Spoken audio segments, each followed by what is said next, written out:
자, 오늘 같이 나눌 말씀은 현장의 파수꾼이라는 말씀으로 같이 지교에 드리겠습니다. 장의 파수꾼.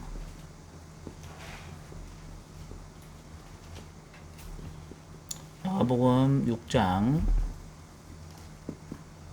30절에서 34절 말씀입니다. 오늘 본문에도 읽었지만 현장에는 목자가 없는 양과 같이 이리저리 방황하는 사람들이 참 많은 것 같아요. 우리도 사실은 예수님이 우리의 삶을 인도하시지 않으면 방황할 수밖에 없고 또 혼란스러울 수밖에 없고 또 마음이 조급하고 생각도 복잡해질 수밖에 없는 그런 사람들입니다. 네, 그런 우리지만 하나님은 우리에게 참된 치유를 주시기를 원하세요. 치유가 치료하는 것과 다른 게 뭐냐면 치료는 그 병을 고치는 것이 치료고 치유는 상태를 바꾸는 게 치유예요. 그래서 병이 내가 깨끗하게 안 난다 해도 상태가 바뀌면 치유가 이미 된 거예요. 내가 암 환자다 아니면 정신병 환자다. 근데 정신병 약을 아직도 먹고 암 치료를 위해서 항암 치료를 받아서 아직도 완벽하게 치료된 것 같진 않아. 그렇지만 그 사람의 영적 상태가 바뀌었으면 그것은 치유된 거예요. 그 사람이 복음을 가지고 하나님의 말씀을 전달하고 그리고 내가 그리스도가 필요한 사람이다라는 것을 확인하고 알고 말씀 속에 거할 수 있으면 이미 치유가 된 거예요. 치료는 시간에 따라서 하나님의 시간표에 치료가 되게 돼 있어요. 어떤 사람은 한 번에 치료가 되기도 해요. 말씀을 듣고 하나님의 언약을 따라 살다 보면 그 단번에 오늘 전에도 있지만 성경에서는 단번에 치료를 받은 사람도 있었어요. 예수님 당장 귀신이 떠나가라. 또 그 속에 있는 질병이 떠나가라. 예수님이 손이 되는 순간 치료되는 경우도 있어요. 말씀을 듣고 한 번에 치료되는 경우도 있어요. 그리고 그렇지 않은 경우도 있어요. 이 시간표는 하나님 손에 있는 거예요. 치료의 시간표는 하나님의 손에 있어요. 우리의 손에 있는 게 아니에요. 근데 성경은 예수님의 중요한 사역 중에 하나가 뭐냐면 치료를 하는 사역보다 더 중요한 일을 하고 가셨어요. 예수님은. 그거는 영적인 치유를 하고 가셨어요. 예수님이 십자가에 완전히 달려서 돌아가시는 그 순간 우리의 모든 죄와 저주를 없애신 거예요. 사람들은 근데 당장 근본 내 병이 치료되기를 원하죠. 사람들은 당장 근본이 아닌 당장 눈에 보이는 문제가 해결되기를 원해요. 근데 그 문제를 예수님이 해결하실 수 있어요. 그리고 성경 속에서도 또 많은 증인들 속에서 해결을 하셨고요. 근데 그 문제를 해결하신 것보다 더 중요한 일을 성경은 말하고 있어요. 그리고 그 영적 사실을 아는 소수들을 통해서 하나님이 그 일을 지금도 해나가고 계세요. 그게 뭐냐면 실제적인 영적 치유예요. 이 치유는 나의 상태를 바꾸는 거예요. 하나님은 내 근본의 영적 상태를 바꾸기를 원하세요. 이 영적 상태는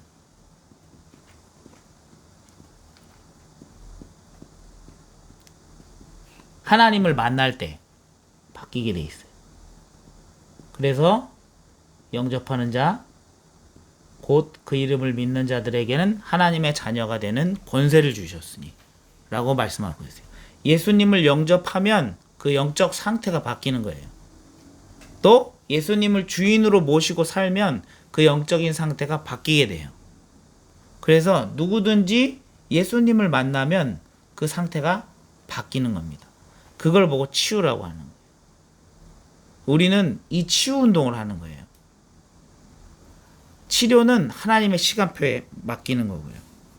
그래서 사실은 일과 사건과 문제가 우리에게는 끊임없이 일어나죠.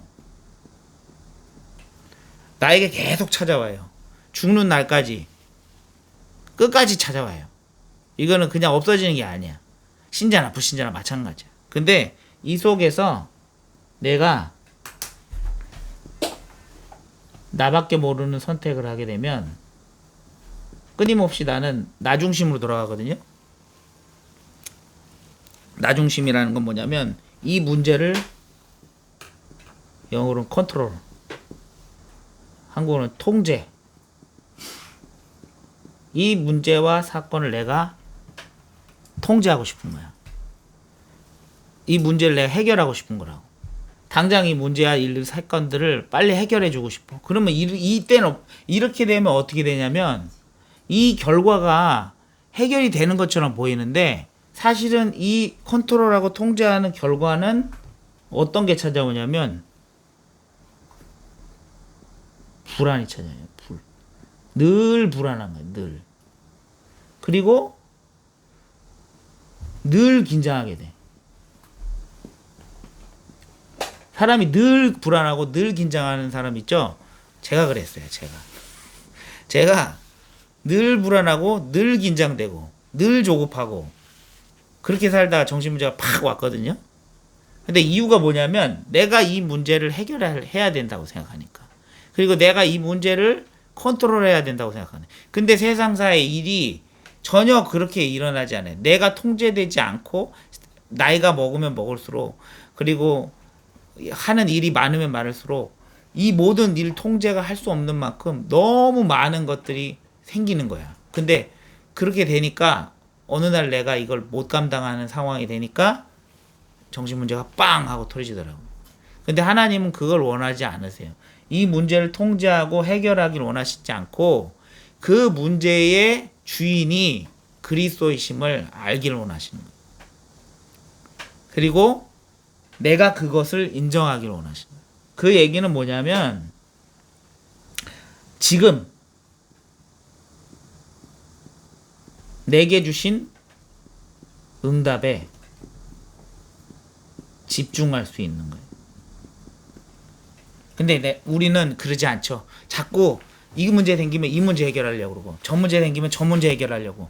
그러니까 여기저기 막 문제 해결하다가 실제로 내가 지금 이 시간 하나님 내게 주신 응답에 집중할 수 없는 거예요. 지금 예배를 드리고 있잖아요. 근데 예배 드린 이 순간에도 우리의 생각은 자꾸 다른 것에 관심 가지려고 흩어져 가요. 근데 사람이 행복하다는 건 어떤 때 느끼냐면 내게 주신 이 응답에 집중할 때, 내게 주신 은혜에 집중할 수 있을 때 그거거든요. 그래서 나는 이 문제를 컨트롤하려고 하는 걸 버려놔야 돼요. 이건 내가 할 수 없는 것. 물론 내게 맡긴 것에 집중을 해야 되지만 그 집중할 타이밍에 집중만 하면 되는 거야. 그리고 나머지는 하나님께 맡기는 거야.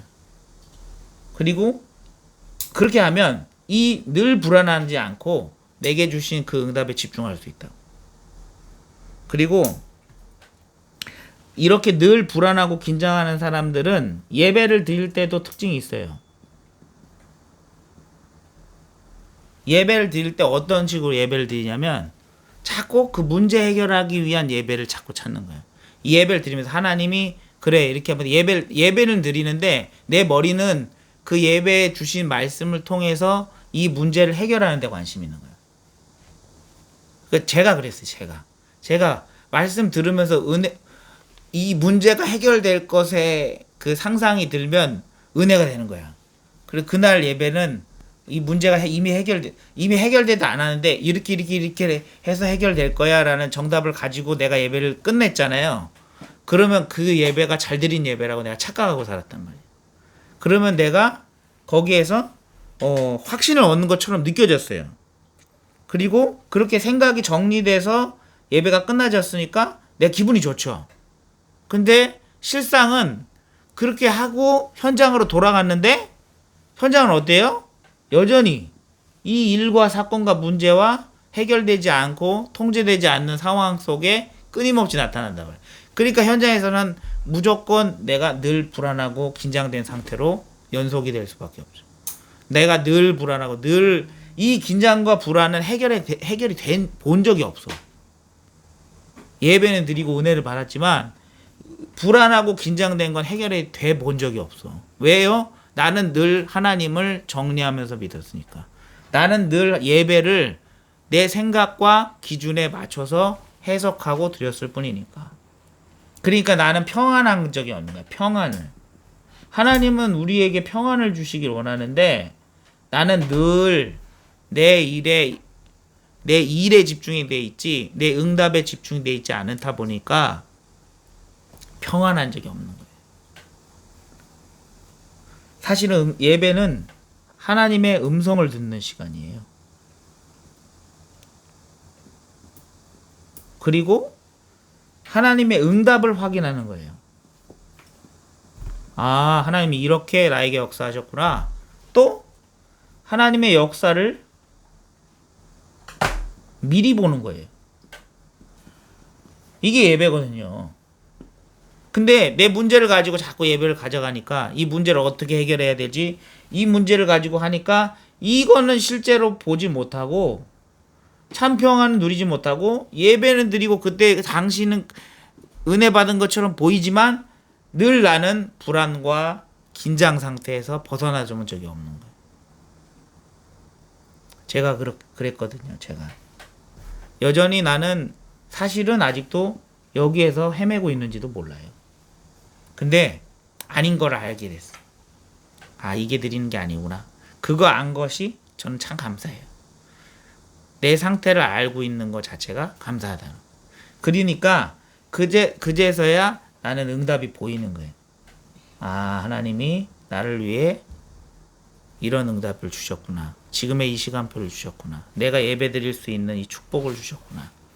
그래서 나는 항상 지금의 내 응답에 집중할 수 있어요. 그렇게 해서 실제로 나는 기도망대를 세워야 돼. 기도망대를 세운다는 것은 응답을 보는 흠이에요. 응답을.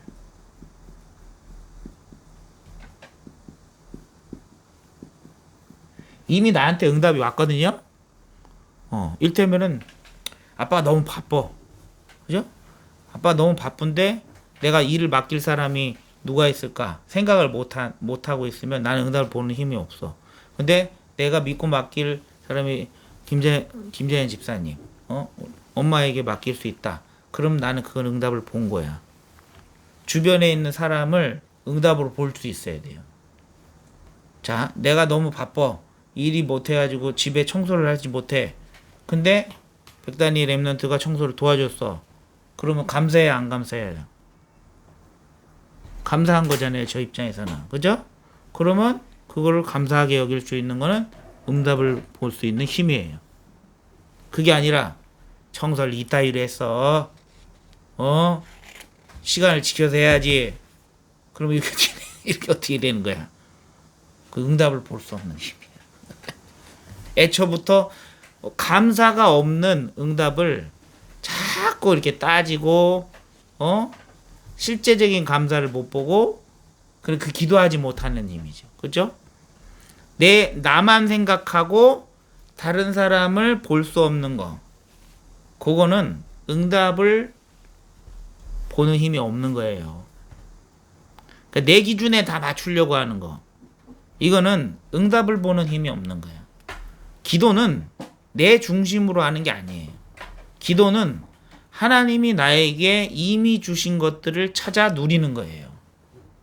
그 기도는 누리는 거야. 그래서 기도는 이루는 게 아니야. 이룬 건 다 이루셨어. 예수님이 다 이루셨다 그랬잖아. 그죠? 텔텔레스타이. 다 이루었다. 요한복음 19장 30절에 예수님 말씀하셨거든. 다 이루었으니까 이제는 누리기만 해라 라고 하시는 건데 자꾸 우리는 이루려고 하죠. 이루는 게 아니라 뭐라고요? 누리는 거다.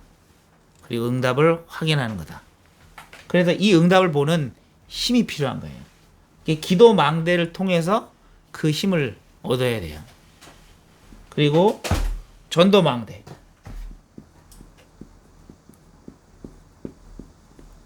자, 전도 망대는 갈급함을 볼 수 있는 눈이에요.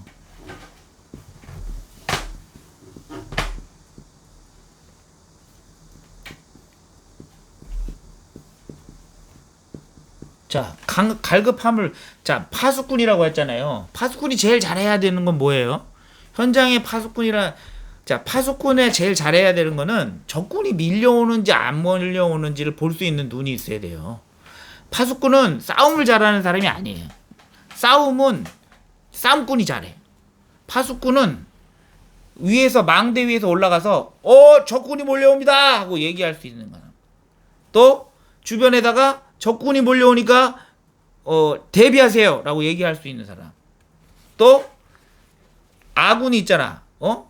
아군이 있으면 아군이 길을 잘 찾을 수 있도록 등을 밝게 비추고 아군끼리 서로 소통할 수 있도록 정확하게 빛을 정확하게 비출 수 있는 사람. 그게 이제 파수꾼이거든.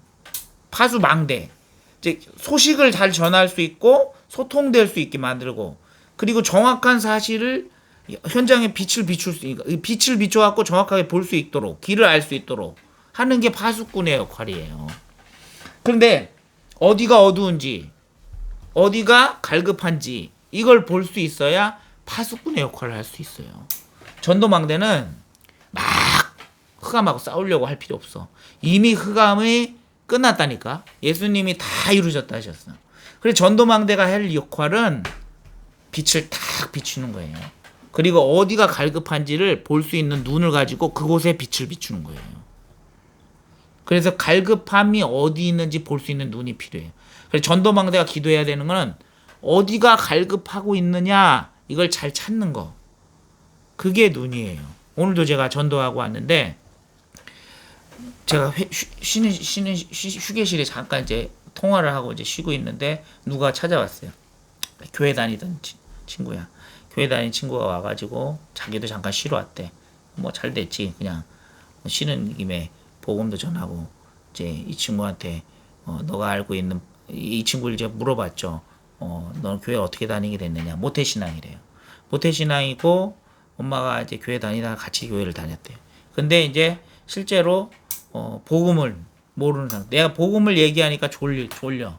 그러다가 이제 직장에서 이제 내가 이제 비정규직으로 있다가 정규직이 되고 뭐 이런 얘기하니까 자기 기도 제목이 뭐냐고 그랬더니 어떻게 하면 다음 직장 어떻게 좋은 직장을 갈 수 있는지 이런 얘기 하더라고. 그래서 이제 그러면서 쭉 이제 전도하는 얘기까지 쭉 얘기를 했어요. 근데 이 상황에서 내가 그만 얘기할까 하다가 끝까지 그냥 얘기했어. 그런데 그런 과정 속에서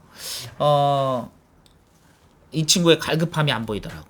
그래서 이제 그만 얘기했죠. 예. 이제 갈급함이 있어야 말씀을 받는데 이 갈급함이 있는 사람을 보는 것도 그 눈이에요. 눈. 근데 대화를 해보니까 얘는 그냥 지금 삶이 좋아. 그러니까 복음 얘기니까 깔깔깔깔 웃어. 왜 지금 여기서 복음 얘기하냐 뭐 이런 반응이야. 그리고 어색한 거지. 내가 복음 얘기하는 게 어색하니까 자기도 이제 막 이제 이 친구 눈에는 갈급함이 안 보이는 거야. 근데 이것처럼 우리가 친구들을 만날 때도 대화를 하다 이 친구의 갈급함이 보일 수 있어요. 그리고 이 사람의 깊은 곳에 숨겨져 있는 갈급함. 근데 이제 내가 몇 마디를 하다가 조금은 보였어. 뭐냐면 사람들이 이 친구를 무시하는 부분이 있거든. 그래서 그 부분을 살짝 건드리니까 눈이 반짝거리더라고. 그리고 다른 것보다도 친구한테 이 복음 전하지 못하는데 이유가 뭐냐고 그랬더니 이제 이 친구가 자기를 무시할까봐. 그러니까 이제 친구의 말에 거부하는 걸 자체를 못하는 거야. 그러니까 친구는 친구의 인생이 있고 나는 내 인생이 있고. 근데 내 친구의 인생을 건드리는 것 자체는 자기가 싫다는 거지. 그러니까 자기 욕먹기 싫다는 거지. 근데 그 부분을 정확하게 해야지. 이 초대교회는 죽기도 하고 욕도 먹고 그랬는데도 복음 전했다. 그러니까 그 말하니까 좀 반짝거리더라고. 그래서 이제 좀 기도를 하고 있는데 어쨌든 중요한 건 상대방의 갈급함이 보일 줄 알아야 돼요. 그리고 그 사람의 갈급함에 필요한 메시지를 전달할 수 있어요. 그게 전도망대. 자, 그래서 이 복음의 망대가 결국은 세워져야 돼요. 우리 안에. 이 복음의 망대는 뭐냐면 복음으로 해석하는 거예요.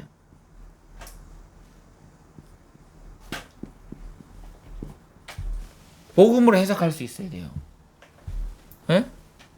나한테 문제가 찾아왔을 때 복음으로 해석할 수 있어야 돼요. 처음에는 아빠 정신 문제가 왔을 땐 이 문제가 내한테 왜 왔을까? 전혀 이해가 안 되더라고요. 근데 지금 생각하니까 나한테 정신 문제가 안 왔으면 가정 가문에 복음이 들어갈 수가 없었어. 지금 생각하면 복음이 이 가정 가문에 들어올 수 있는 완벽한 방법이 이 정신 문제였던 거예요. 이 정신 문제를 통해서 우리 가문에 복음화가 일어나고 또 나도 복음을 찾고 그리고 이 가정에 이 언약이 회복될 수 있는 중요한 키였던 거예요. 이 복음으로 해석할 수 있어. 그런 문제가 찾아왔을 때 내가 복음으로 완전히 바꿀 수 있는 거. 그런 해석들이 실제적으로 내 삶 속의 작은 부분에서도 해석이 될 수 있어야 돼. 이게 복음. 그래 나만 해석해 주는 게 아니고 다른 사람한테 그 복음으로 해석해 줄 수 있는 눈을 전달할 수 있는 거. 그게 복음망대예요. 그다음에 교회 지난번에 목사님이 말씀하셨죠. 우리 간사님이 사고를 당했는데 교통사고를 당했는데 그잖아. 근데 그 교통사고에 보증금을 받은 거잖아. 근데 이 보증금이라고 생각 못 할 수 있지. 이제 사고만 당한 걸로 아프고 어디 다치고 이것만 생각할 수 있잖아. 근데 그 생각을 바꿔줄 수 있는 거. 그게 복음망대거든. 저도 그랬어요. 저도 그냥 다 망했다 생각하고 아무것도 할 수 없다고 생각했던 그 시점에 그렇게 말씀을 전달해 준 거예요. 그게 복음망대. 현장에 그렇게 쓰러져 있고 헷갈려하고 있는 그 상황, 그 생각을 바꿔주는 거. 해석을 통해서 그 사람의 근본의 생각을 복음으로 바꿔줄 수 있는 거. 그게 바로 복음망대예요. 나의 생각을 내 스스로 말씀을 통해서 바꾸는 거. 그것도 복음망대. 현장에 숨어있는 그 사람을 생각을 바꿔주는 거 복음망대예요. 그래서 그 복음으로 해석할 수 있어야 돼요. 그래서 우리는 현장에서 혼자가 아니에요. 내가 혼자라고 생각하면 안 돼. 하나님이 우리를 혼자로 부르지 않으셨어요. 그리고 우리에게 완벽한 시스템을 주셨어요. 그게 뭐냐면 with Emmanuel Oneness System. 하나님 우리와 함께 하시고 나와 함께 하시고 우리와 함께 하시고 모든 것과 함께 하시는 이 시스템을 우리에게 주셨어요.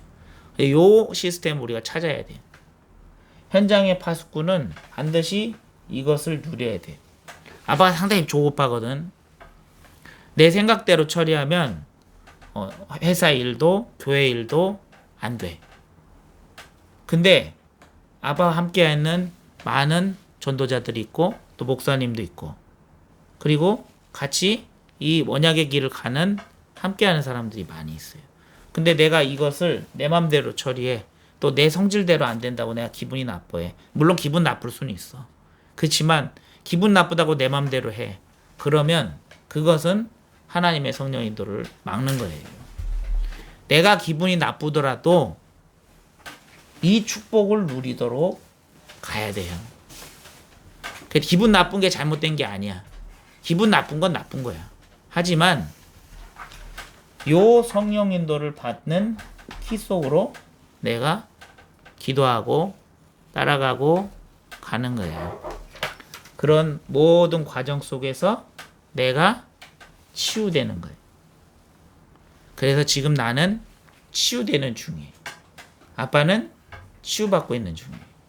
우리 희수단이도 이 금토일 하면서 그리고 또 예배 드리면서 말씀 들으면서 치유되는 중이에요. 그리고 치유되는 중에 어려움도 있고 갈등도 있고 하죠. 그래도 괜찮아요. 그 속에서 하나님의 치유를 따라가면 되는 거예요. 치료가 중요한 게 아니고 나를 똑바로 보고 하나님이 나와 함께 하신다는 걸 보고 참된 치유를 체험하는 우리 군산지교회 식구들 되길 기도합니다. 아멘.